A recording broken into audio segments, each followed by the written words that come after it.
So, Tom Bombadil, character in Lord of the Rings, Tolkien's incredible work, committed to screen now in the Rings of Power season 2, and they couldn't even get his look right.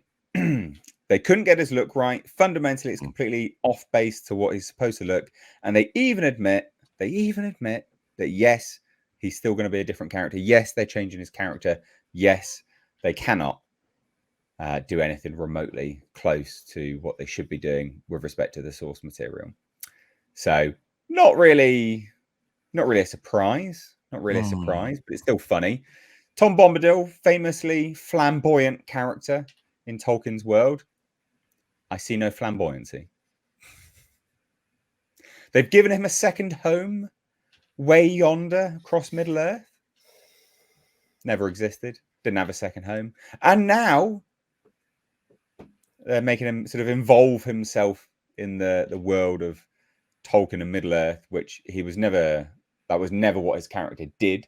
His character kind of represented almost Mother Nature. It was like an Earth character. It was just sort of like a bystander, just a neutral bystander in the world that just watched things.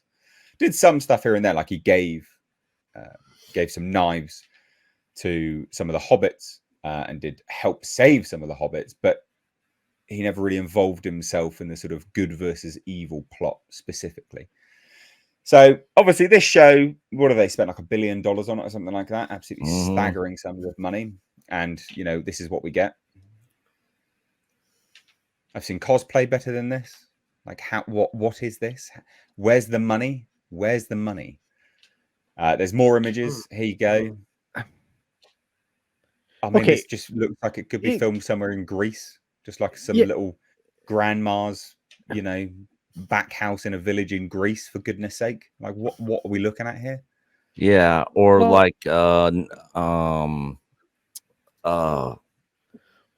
okay, so in the back there, that's a plant that's native to Mexico with those pink flowers, the bougainvillea there. Okay. Yeah, I think that's a Mexican bougainvillea. Look at you, culture with your horticultural news. Well, I love growing things. You guys know that. I've got greenhouses galore. But no, I mean, it literally could be about anywhere. And I look, I'm going to say this: beards are hard. Okay, if you want a proper beard, you have to take good care of it.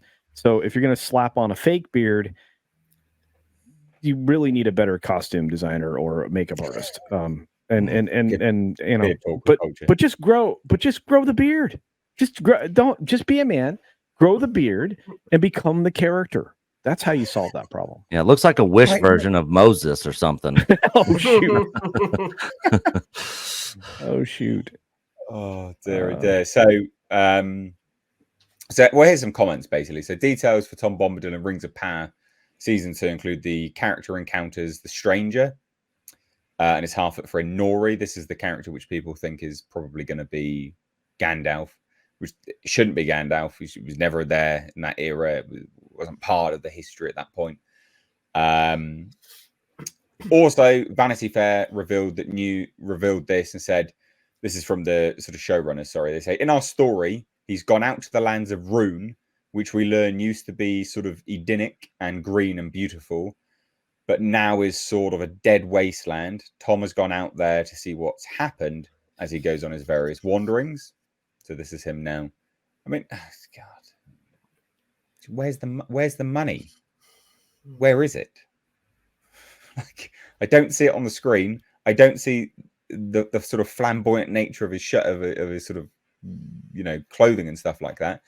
But they say this: when he finally crosses paths with the Stranger, you could say he has a desire to try to keep the destruction that has happened there from spreading to his beloved lands in the west. He nudges the Stranger along his journey, which he knows will eventually protect the larger natural world that he cares about.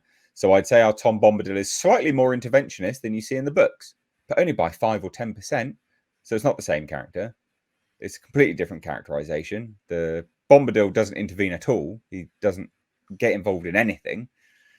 So here he is again, it just looks like a dwarf. There's nothing quintessentially Tom Bombadil about this character. He literally just looks like a bloody dwarf.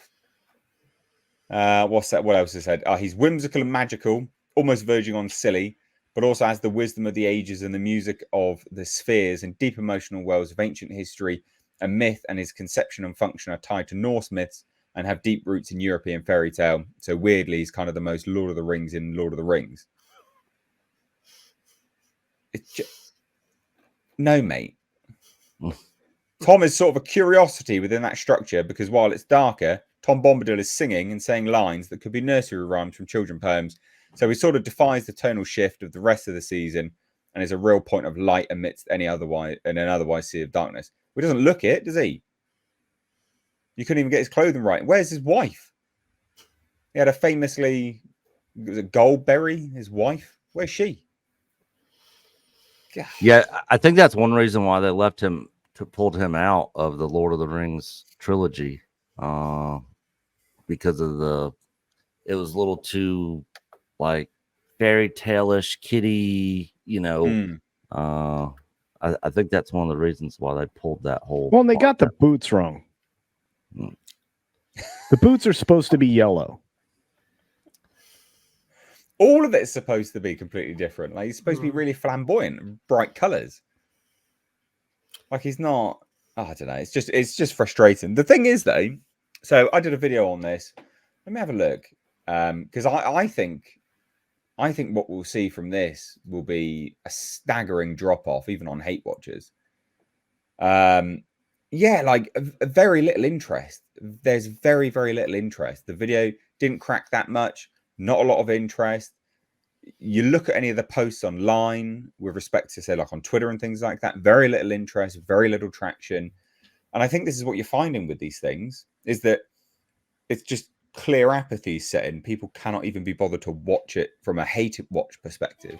Doesn't even have that fun element to hate watch anymore. They've just gone, nah, I'm done. I'm good on it. Yeah, it doesn't have that hate watch potential like the Acolyte does. Oh, and I'm still going to hate watch this, by the way. I've got to get that Toyota Celica, so it needs to be done. Bo, I can see you sort of ruminating there. Yeah, it's like, show me the money. Where's the money? Where is the money? I reference it a bit too much. But what was that film from the 80s where he's got to spend Brewster's Millions? Again, how is it possible that they spent tons and tons of money?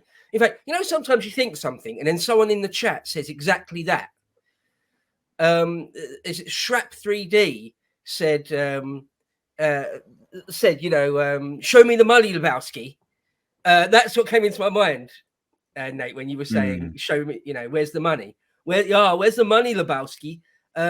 It's really weird. It's really weird. And there's a lot going on in the real world, isn't there? There's the wars in Ukraine versus Russia or Israel versus Palestine. But Rings of Power is back, and now the real bombing can begin. Because this looks so lame. I'm not going to make any effort to watch any of it.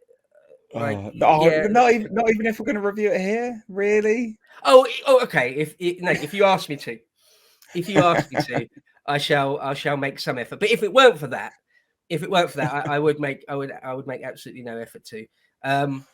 Again, grow a beard. I mean, I'm actually not a very hairy. I'm in my early 40s, and I still can't get decent sideburns to hook up with a goatee sort of thing. So I don't really ever bother to try and grow a proper real man's beard like Culture.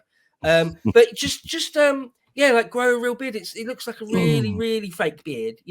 Come on, how is it possible? I remember in the first season, people were taking the mickey out of some of the armor that looked really obviously like foam, plastic, made out of plasticky foam stuff. Cheap. It's like, I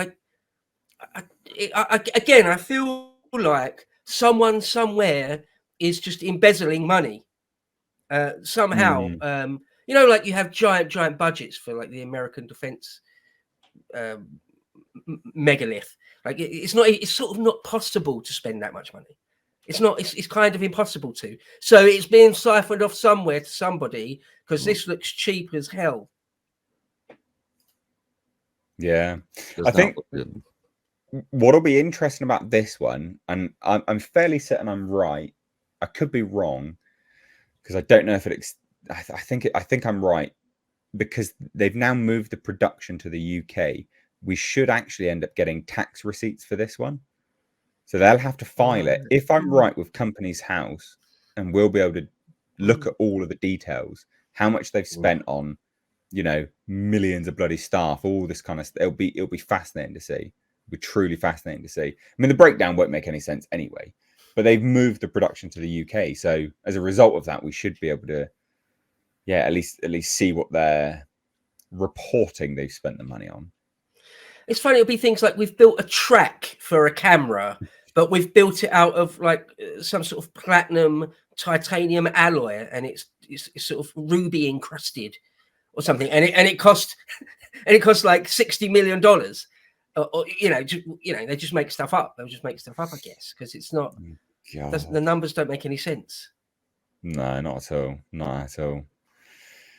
Oh, Nick, you got anything to add on this one, buddy? It just keeps getting worse and worse for the Wings of Power. And I mean, the thing is, they're stuck. They're stuck making this. They can't cancel it. And after the second season, I mean, maybe they pull the budget way back, or maybe they say, hey, the rest of this, we're just going to do animated to finish this out, just to have something out there to cut costs, because they are not going to draw anybody in with this garbage. And people are literally going to just tune out. And, like a lot of other studios, they're probably not going to learn their lesson. They'll just keep going with it. Yeah. So, talk about animation. Does anyone remember there was, I think from the 70s, was it? Or perhaps the early 80s, there was an animated Lord of the Rings. I don't think they ever finished it. In It the was like Hobbit. the first half or the first third. Oh, yeah, and the Hobbit. But the Lord of the Rings one particularly. And that was brilliant. I mean, the animation was really, really good, and it was really, really faithful. So, if they ever did anything like that again, that would be quite cool. Well, actually, you say that Warner Brothers this year is releasing the War of the Rohirrim, an animated Lord of the Rings movie in theaters. I had not heard that. Did you not? No. Well, now you know. Now you know. So there is going to be an animated movie releasing in theaters this year, which in fairness does actually look pretty good. Like the concept art looked pretty good. It's got the individuals that worked over on some of the producers and things like that worked on the Peter Jackson trilogy. So the good one.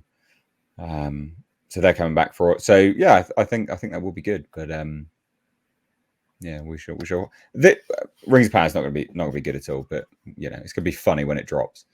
And then we find out the tax as well, because my God, not good at all. Let's shuffle on.